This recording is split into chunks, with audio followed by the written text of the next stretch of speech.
Basketball po. Una-una, congratulations sa PCCR no, for winning this first opening match. At itong NUCAA is a new collegiate basketball league. No? At this is a civic, how would you call it? It is a civic engagement, a civic duty that we think we should perform in order to help the youth. Kasi yung mga ganitong paliga, they can provide educational, provide education for people who are in need but they are talented in sports, so they can obtain scholarships.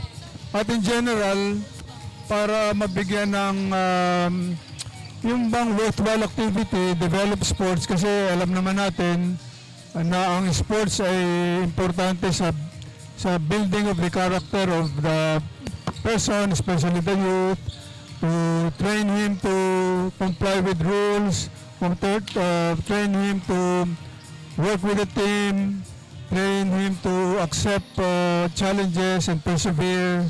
So, dito sa Pilipinas, medyo hindi masyadong organisado ang collegiate basketball.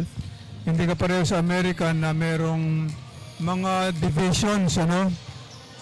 So yun, sa Amerika, ang NCAA naka-classify sa mga division na kung saan ang bawat division ay halos magkakategorya sila. Kaya kung maliit ang school mo, hindi ka sa Amerika, hindi ka pwedeng pumunta rin sa Division 1. Tayo, wala tayong ganon. Kaya naisip namin na kinakailangan pero yung pamangailangan.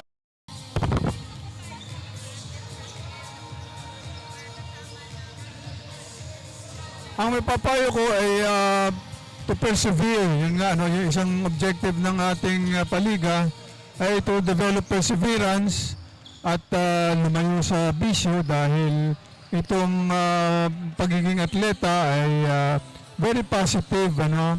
At meron siyang hindi lamang sa individual kundi meron siyang mga social benefits, dahil it encourages